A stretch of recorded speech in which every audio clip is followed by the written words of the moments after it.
So many real estate agents think that YouTube is only good for bringing in buyer leads, but today you're going to hear from someone who is proving that to be dead wrong. He's only been making YouTube videos consistently for about 5 months, and last week he got his first come list me phone call from his YouTube channel. So you're going to want to stick around and find out exactly what this agent is doing. Let's go. So, Mark, I'm so excited to have you here because after you shared that success story in our private community, we're like, you've got to give me all the details. Sure. So, tell everybody a little bit about how long you've had the YouTube channel. Right. Sure. Absolutely. So I've been doing YouTube. I took your coaching program. I signed up about a year ago, roughly. You know, one of my unique challenges, I always joke about being the boomer, but I was the guy still, even though you said it 100 times, I'm like, well, what if I make a video that's just if it's a little too narrow, I might miss someone.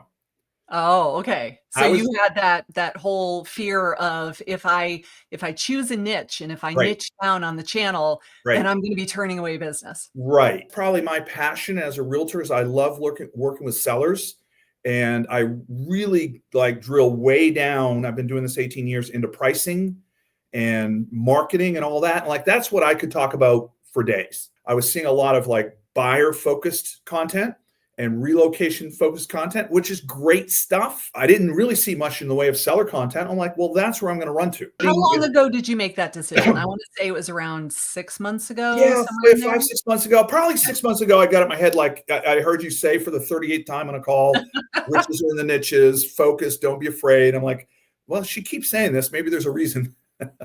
And I'm starting to see payoff. Look at this video that has 546 views. I mean, that's pretty. This one over 1,000. Yeah. That's pretty exciting when you start posting video. And that's the whole channel. You have not really been doing this all that long. Right. And so when we say, okay, 2 years ago, a year, and then there's a gap and then 5 months. So really, you've been super consistent about doing this just in the last 5 months. Yep. And so tell us how did you decide sellers, other than you really enjoy working with sellers?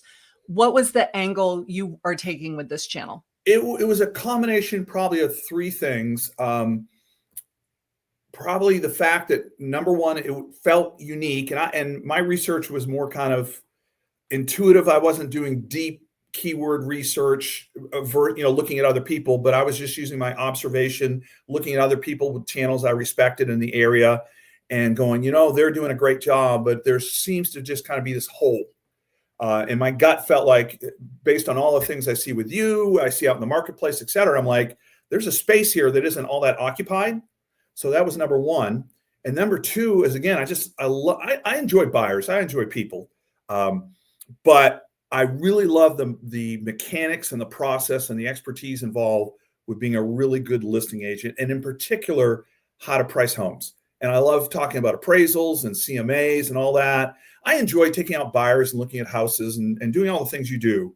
But man, I really enjoy working with sellers, and I decided to run into that content. I've actually pulled down some videos to not confuse the algorithm. It was kind of in the middle there where there was kind of that gap.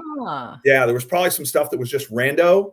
And I decided, you know what? And you put me onto this, kind of better to, cut bait on those and streamline your channel, and the algorithm's going to learn you better, faster. So even if I step back for a little bit, I did see that. I kind of went back a little bit, but now it's accelerating. And I think I attribute to that I think the channel's better learning or the algorithm, who I am, and it's putting it in front of more people. And then finally, the third thing and this is just my take on it, that we've been in a market where sellers have had a pretty easy go, relatively, let's say, for the last, I don't know, in San Antonio, probably really the last 15 years, it's been at least decent to really good to during COVID, it was crazy. But now sellers need expertise and guidance, and they're putting a value on it that they wouldn't have put on 3 years ago when you just stick a sign in the yard and you get 8 offers. People are starting to do their homework because they know selling is not a given, and they know expertise matters. And so I said, I want to speak to that segment of the audience that's really looking at this and being thoughtful and mindful and understanding selecting a quality listing agent is critical to their success. So it was really I love that. Oh, thanks. I love that so much because you didn't just say, I want to get sellers. You Right. said, I want to get sellers who value the expertise that Yeah. I can bring to the table. They're Yeah. not looking for the person who's going to do it the cheapest. Right. They understand I need somebody who knows what the heck they're doing, and I Right. am willing to pay that person for their services. And the way that you approach the videos, topics that you make will attract one or the other of those Right. people. So if you don't want the people who are cheapskates and you want people who are willing to hire somebody who knows what the heck they're talking about, the way that you appear in your videos, the things that you say, do you find that that is working and that that's who's watching the channel now?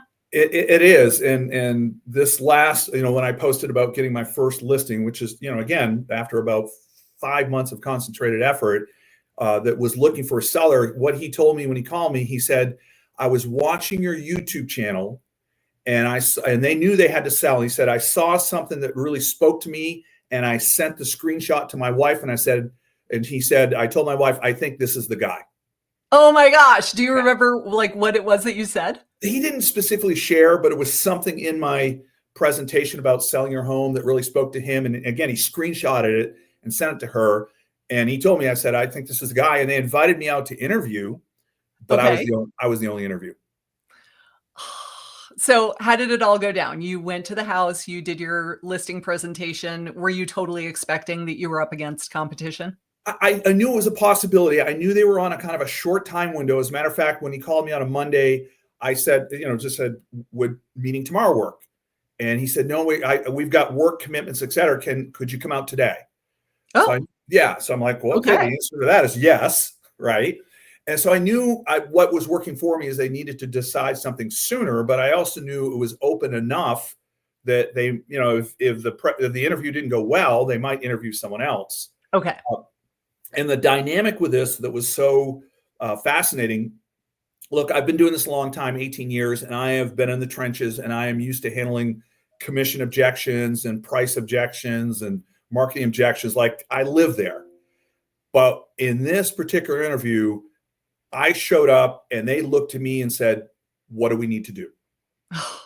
I love that. That must have been just like, Oh, did you do a happy dance all the way back to the office? I did. I did. The dynamic, not that I'm afraid of the other stuff, but it felt so good to someone just basically look at me and say, you're the expert. What do we do here?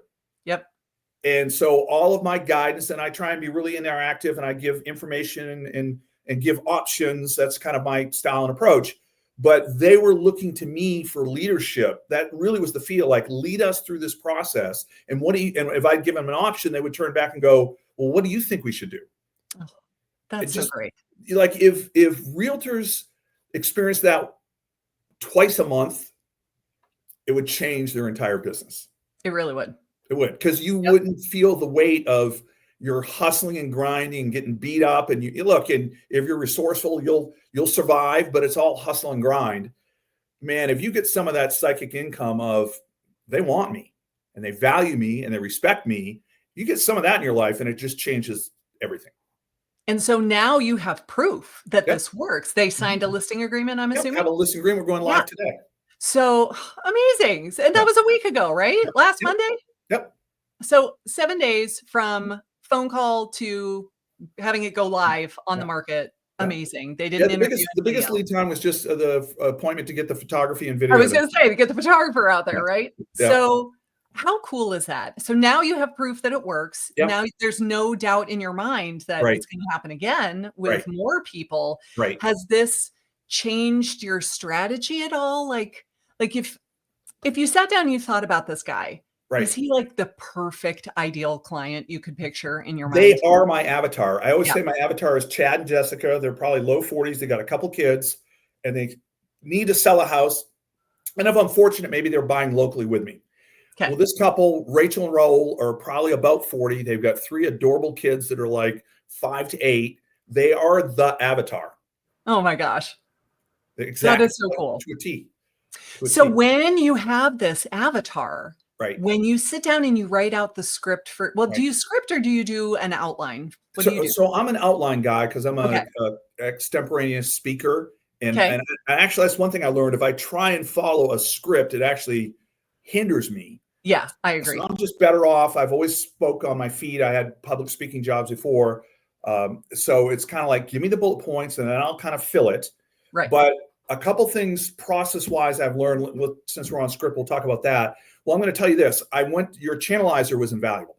Oh, good. I'm so glad. Yeah. So because I kind of realized I'm at a point, I'm at a plateau and it's okay.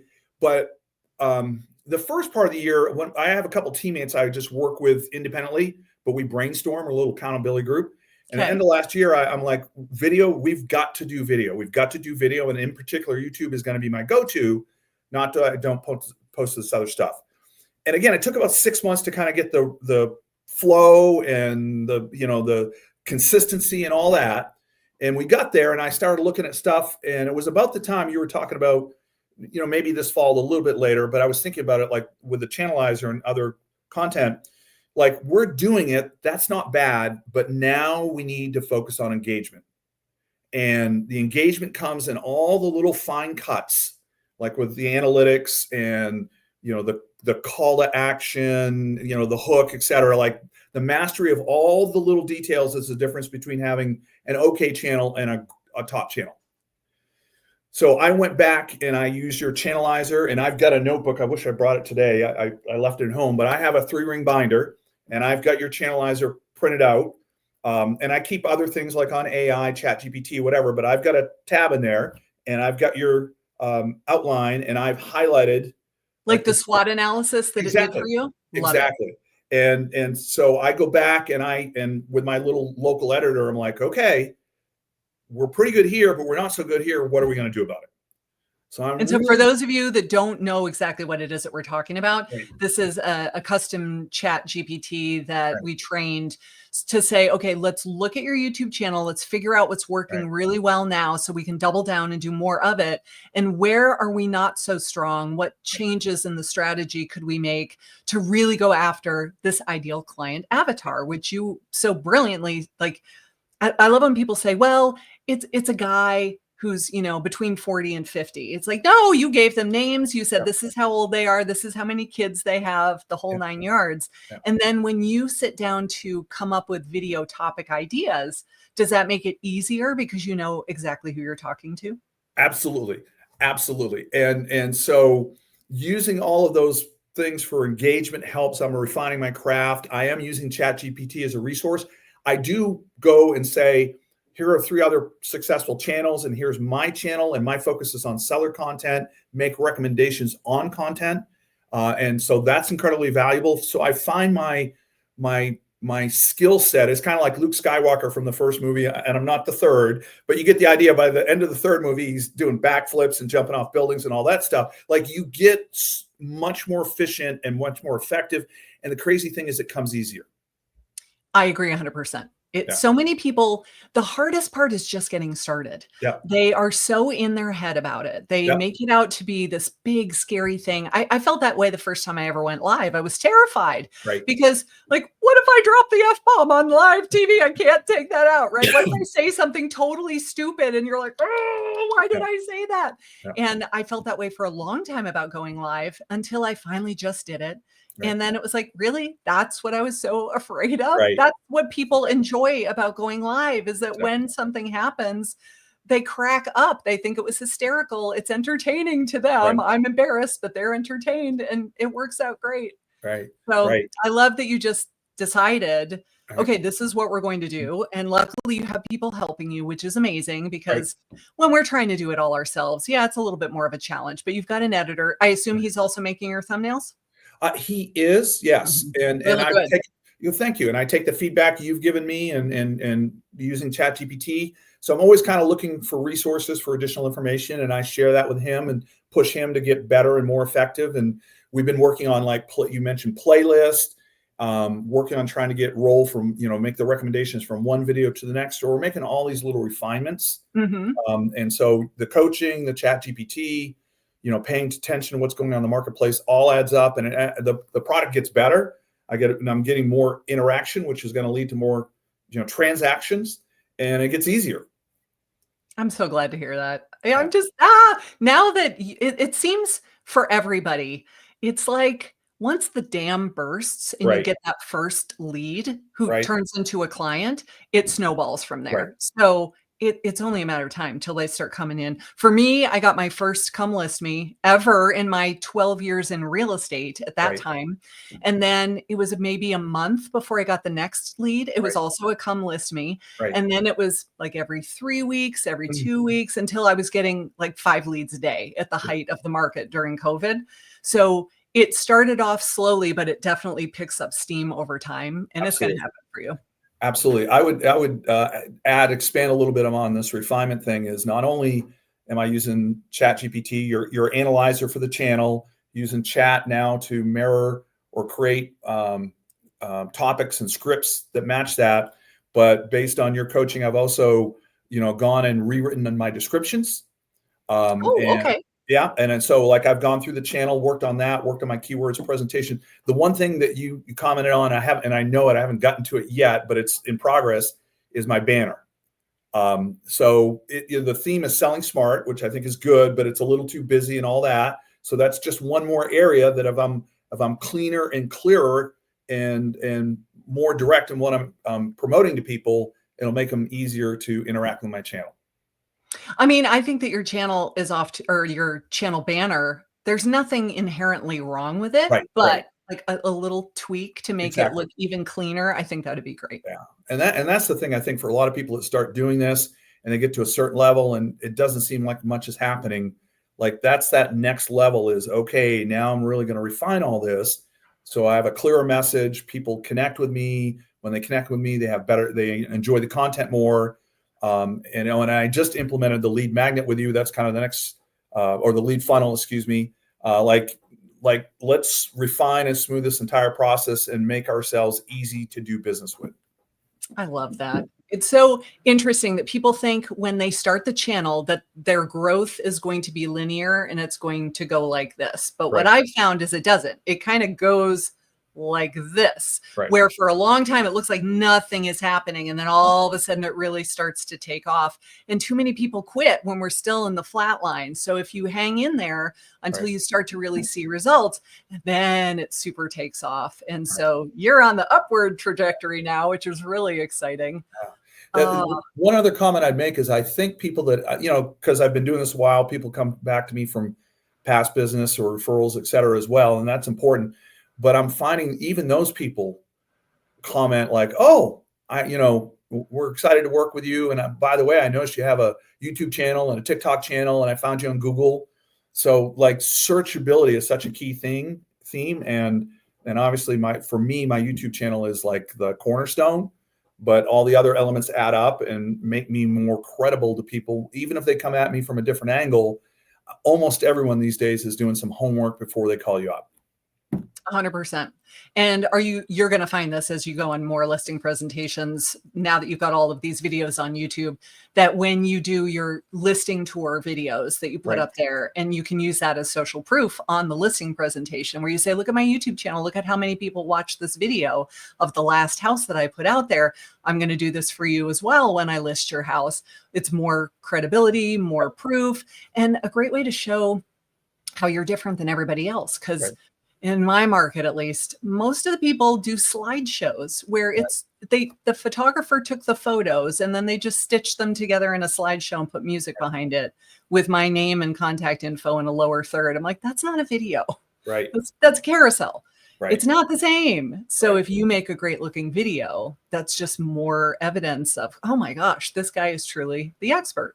Yep. I'm so Absolutely. excited for you. Thank you. I appreciate it. It's been a lot of work, but it's paying off, and and seeing the rewards and what's coming in the future. I believe, that it's just like you said, going to kind of spiral up from here. I'm very Yeah. excited about it. I sit in on the calls a lot, and I hear, other students talk about, well, I did it for a while and then I stopped. Now I'm coming back. Like if you could wind it back, and even for me, where I kind of slowed down for a little bit, like when you kind of hit that point where like, I just don't see it coming together yet, like double down, push Okay. through, double down, because doubling down and doing more will just, what will become clearer is what is paying off and what isn't. But if you're just kind of falling back and not doing anything, you don't get the learning of, well, I did these 10 videos and 5 of them really seemed to get some results and 5 didn't. I know I need to do more of the 5 that perform and not the Right. other 5 that don't. But if you Yep. just kind of fall back because you're frustrated, you don't get any of that learning. So just press 100%. on, press on, press on.